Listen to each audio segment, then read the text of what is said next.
Right now, the Drug Enforcement Agency is announcing the end of and the results of a year-long national operation aimed at getting fentanyl off America's streets. More than 3,000 arrests have been made and nearly 44 million fentanyl pills have been seized. News Channel 3's Allie Jenner-John live in the studio to tell us about these efforts and what this means for our community. Allie? Yeah, Andy, Jessica, it's called Operation Last Mile. Since May of 2022, the DEA has worked with federal, state, and local law enforcement to crack down on two major Mexican cartels, the Sinaloa and Jalisco. They're responsible for these fake pills targeting and killing Americans. The opioid epidemic sweeping the nation, recently devastating Kalamazoo County.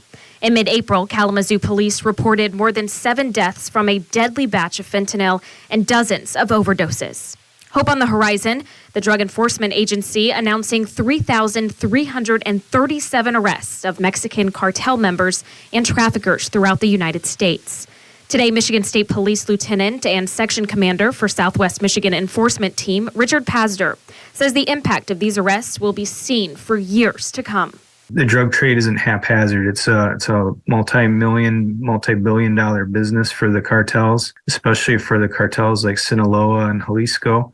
And so this disruption of this drug trafficking organization, it's going to save lives in the United States, and hopefully it'll also save lives in Southwest Michigan. The news of the success of the operation, dubbed Last Mile, sweeping the nation. DEA Administrator Ann Milgram taking to Fox News this morning with staggering statistics. Between the ages of 18 and 45, more Americans are dying from drug poisonings, fentanyl and meth, than from cancer, than from COVID, than from car accidents, than from terrorism. Among the seizure of 44 million fentanyl pills, the DEA also seized more than 6,400 pounds of fentanyl powder, more than 91,000 pounds of meth, 8,500 firearms, and more than $100 million.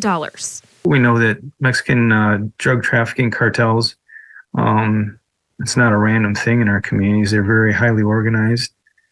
They're good at their business. Milgram says the majority of these cases have some sort of link to social media. She says the cartels and their traffickers use apps like Facebook, Instagram, Snapchat, and TikTok to sell their deadly pills. And Milgram adds that these arrests are all U.S. cases. That means everyone who was arrested will be held accountable in U.S. courts of law. If they're convicted and sentenced, they'll serve their time here in the United States. Battle Creek Central students grieving the loss of their fellow classmate who was shot and killed back in February, now turning their pain into passion, rallying against gun violence today in a school-wide march. And this Channel 3's Autumn Pitcher is joining us live from First Congregational Church in Battle Creek, where these students just finished their march in honor of Jack Snyder. Autumn. Andy, Jessica, there were hundreds of students and classmates today of Jack Snyder who met up to make signs and marched to protest gun violence. Now, this is the 4th year in a row Battle Creek Central's graduating class has had to celebrate their accomplishments while grieving the loss of a classmate. Today, they're remembering 17-year-old Jack Snyder, who police say was gunned down, killed by 2 teenagers he was trying to be kind to by offering to give them a ride home. Today, classmates wearing orange shirts with his name marching downtown and holding signs high saying "Protect kids, not guns." Snyder was on the soccer team and finishing out his senior year of high school. His parents joined the march demanding justice for Jack and change within their community. We need to be learning younger, at least by the schools. They spend more time at schools, at least by the schools younger. Conflict resolution, how to deal with their emotions and anger differently, not.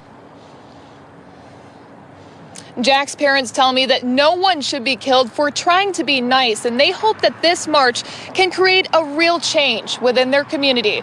A popular West Michigan market is now revitalizing what some are calling a dying mall in Battle Creek with very few stores left. Yeah, the new Horrocks is where the old JCPenney's used to be in Battle Creek. It is all one level, allowing for easy mobility for shoppers of all ages. And our News Channel 3's Autumn Pitcher spoke to the owner of that family-owned business today on why this location has been a game changer for people in Battle Creek. Horrocks opened over 60 years ago now, recently moving from their downtown location to off of I-94. Owners say it's bringing life back to the Lakeview Square Mall. These flowers are just one draw that community members can enjoy. Produce, flowers, and specialty items is what Horrocks Farm Market has been known for decades. The large retailer has upped the ante, expanding products and services at the Lakeview Square Mall. Literally, you can just look in the parking lot and see the number of cars.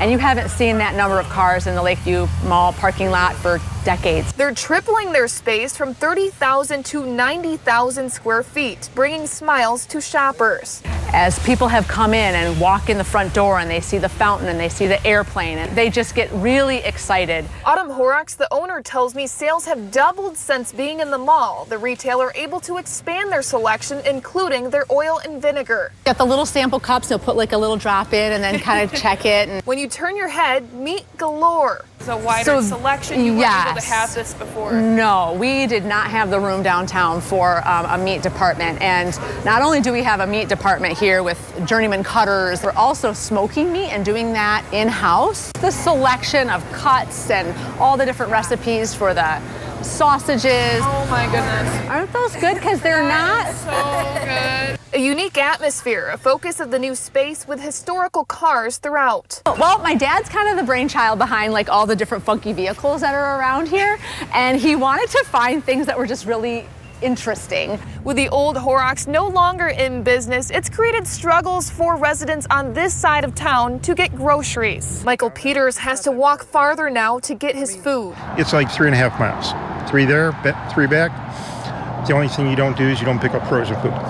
John Hart, Small Business Development Director for the City of Battle Creek, says there is no full-size grocery store downtown. If you were to Google on your maps, closest grocery store, you're going to find smaller grocers within 0.5, 0.7 miles. Help is on the way. A $3 million grocery and deli is planned here at the corner of Michigan and Carlisle.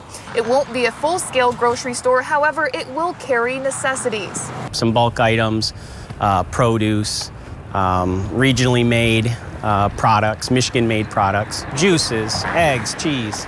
The 3,000 square foot grocery and deli, which is yet to be named, will open in late 2024.